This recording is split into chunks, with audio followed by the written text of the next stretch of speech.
എല്ലാ മാന്യ പ്രേക്ഷകർക്കും ഒരിക്കൽ കൂടി അറിവിന്റെ ലോകത്തിലേക്ക് സ്വാഗതം.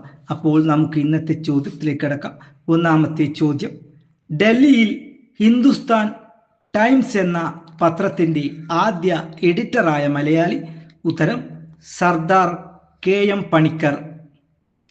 ഇന്ത്യയിലെ ആദ്യത്തെ ദിനപത്രം? ഉത്തരം ബംഗാൾ ഗസറ്റ്. ബംഗാൾ ഗസറ്റ് ആരംഭിച്ച വർഷം? ഉത്തരം 1780 ജനുവരി 29. കൽക്കത്ത ജനറൽ അഡ്വൈറ്റസർ എന്ന പേരിൽ അറിയപ്പെടുന്ന ഇന്ത്യൻ ദിനപത്രം? ഉത്തരം ബംഗാൾ ഗസറ്റ്. ഇന്ത്യൻ പത്രപ്രവർത്തനത്തിന്റെ പിതാവ്? ഉത്തരം ചലപതി റാവു. ഈ വീഡിയോ നിങ്ങൾക്ക് ഇഷ്ടപ്പെട്ടെങ്കിൽ സബ്സ്ക്രൈബ് ചെയ്യണം. അതുപോലെ തന്നെ പരമാവധി ആളുകളിലേക്ക് ഷെയർ ചെയ്യണം. അടുത്ത വീഡിയോയുമായി വരുന്നത് വരെ നന്ദി, നമസ്കാരം.